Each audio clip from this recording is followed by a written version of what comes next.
Kanchipuram వకుడా silks నాణ్యత మా ప్రాధాన్యత. మదీనాగూడ, మియాపూర్, హైదరాబాద్ లో త్వరలో శుభారంభం.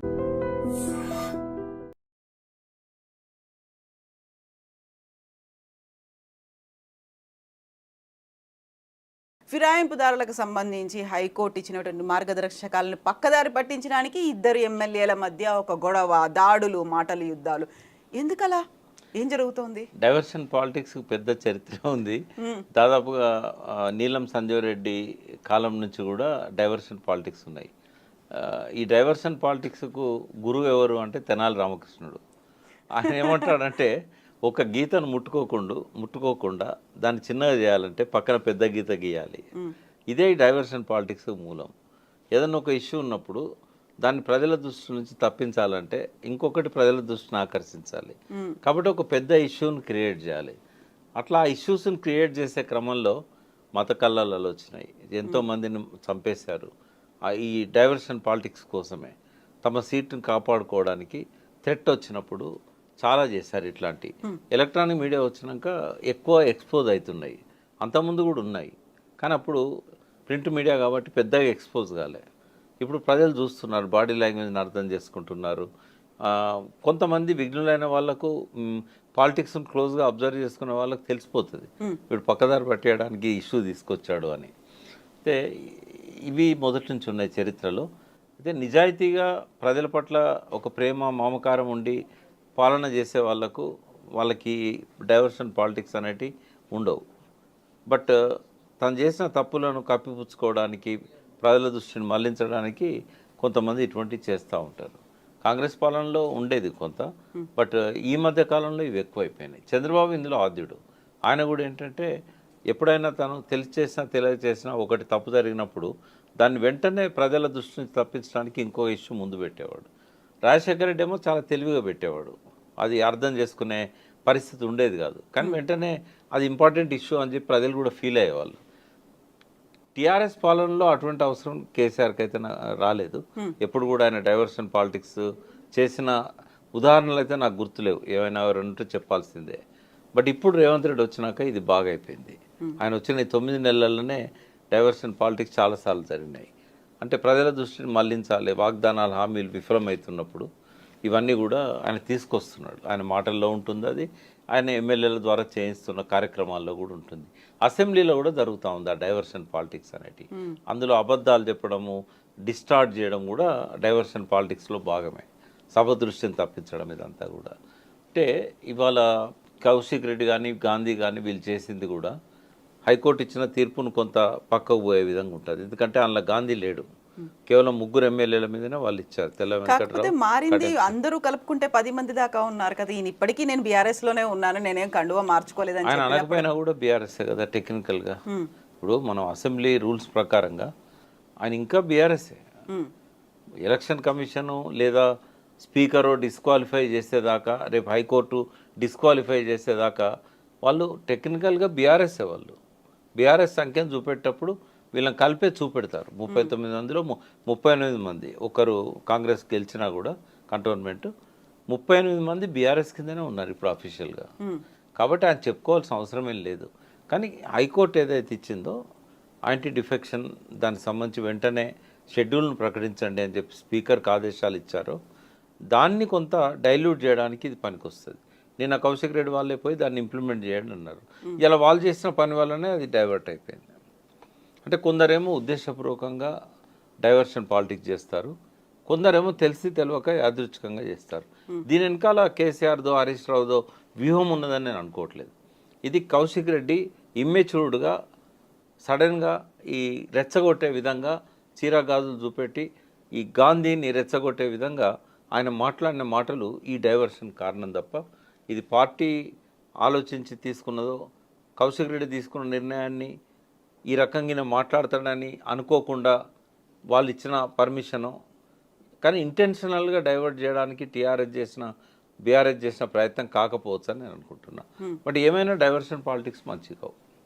నేరుగా ప్రజలతో విషయాలు చెప్పగలగాలి, ఎడ్యుకేట్ చేయగలగాలి. కానీ అంటే మనల్ని ఏమంటారంటే వీళ్ళు ఎప్పుడో శతకాల మనుషులు ఇట్లా మాట్లాడుతున్నారు, ఈ రోజుల్లో ఇట్లా జరుగుతుందా అనేది కూడా కామెంట్స్ వస్తాయి కింద. కానీ కోరుకుంటున్నాం. అప్పుడు ఎందుకు మాట్లాడలేదు, ఇప్పుడే ఎందుకు ఇప్పుడు ఎందుకు మాట్లాడుతున్నారు మాట్లాడుతున్నారు అనేది. అదే వీళ్ళకి ఎక్కడిది అర్హత, వీళ్ళు ఇదే తప్పు చేశారు కదా, ఇట్లాంటివన్నీ వస్తున్నాయి. అప్పుడు ప్రకాష్ గారు ఎందుకు రెస్పాండ్ అవ్వలేదు, అప్పుడు ఎందుకు కవిత ప్రశ్నించలేదు, ఇవే అవును, మాటలు వస్తాయి ఇవన్నీ కదా. వస్తే వాస్తవమే. బట్ మా లిమిటేషన్స్ అంతే. ఇప్పుడు ఎవరి లిమిటేషన్స్ వాళ్ళకు ఉంటాయి. నాకున్న లిమిటేషన్ ఏంటంటే గవర్నమెంట్లో భాగమై ఉన్నా. ఒకవేళ భాగంగా లేకపోతే నేను మాట్లాడేవాడిని. భాగంగా ఉన్నప్పుడు మీడియా ముఖంగా మాట్లాడలేము. వాళ్ళకి చెప్పగలుగుతాం ఇది తప్పు, ఇది కరెక్ట్ కాదు, ఇట్లా మార్చుకోవాలి. కానీ మీడియా ముఖంగా మాట్లాడితే ఏమైందంటే అది వయలేషన్ చేసినట్టు అవుతుంది. వాళ్ళు ఇచ్చిన స్వేచ్ఛను దుర్వినియోగం చేసుకున్నట్టు అవుతుంది. ఎవరైనా అంతే. ఇప్పుడు రేవంత్ రెడ్డి సీఎం స్థానంలో ఉన్నాడు. అంతకుముందు ప్రతిపక్ష నాయకుడిగా ఉన్నప్పుడు మాట్లాడినట్టు మాట్లాడకూడదు. బట్ ఆయన ఆ గీతం చెరిపేశాడు. ఇప్పుడు కూడా అదే భాష మాట్లాడుతున్నాడు. అది మంచిగా అనిపిస్తుంది. ఎవరికైనా కూడా తప్పు పట్టే విధంగా ఉంటుంది.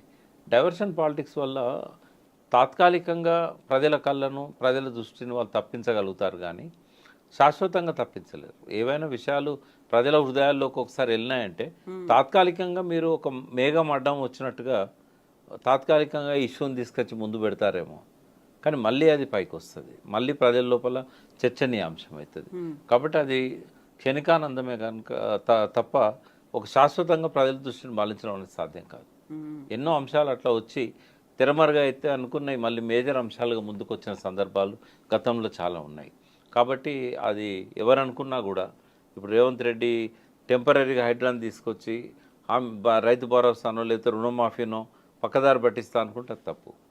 ఆయనే లేటెస్ట్గా దాని మీద వస్తున్నది కూడా ఏంటంటే బయట రాష్ట్రాల్లో ఎన్నికలున్నాయి, కాంగ్రెస్కు డబ్బు కావాలి.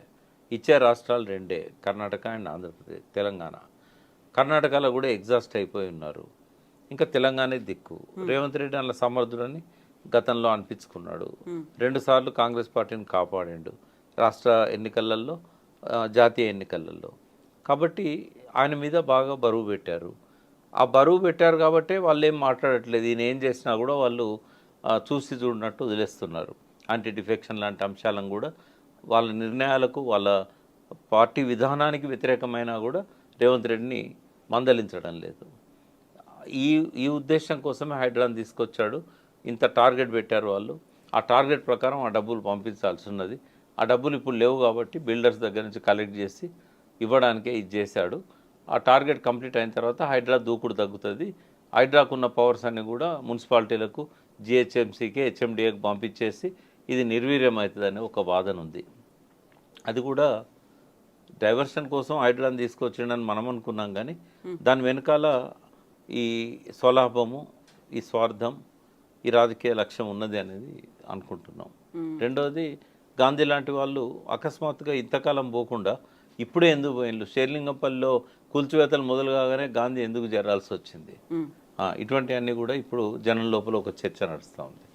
కాబట్టి రేవంత్ రెడ్డి డైవర్షన్ పాలిటిక్స్తో పాటుగా వెనకాల ఇవన్నీ కూడా ఉంటాయి. డైవర్షన్ ఊరికే కేవలం దానికోసమే కాదు. ఒక డైవర్షన్ పాలిటిక్స్ తీసుకొచ్చాడు అని అంటే 2-3 ప్రయోజనాలు దాని వెనకాల ఉన్నాయనేది మనం అర్థం చేసుకోవాలి. హరీష్ రావు గారు ఇప్పటిదాకా కూడా చెప్పుకుంటూ వచ్చాడు.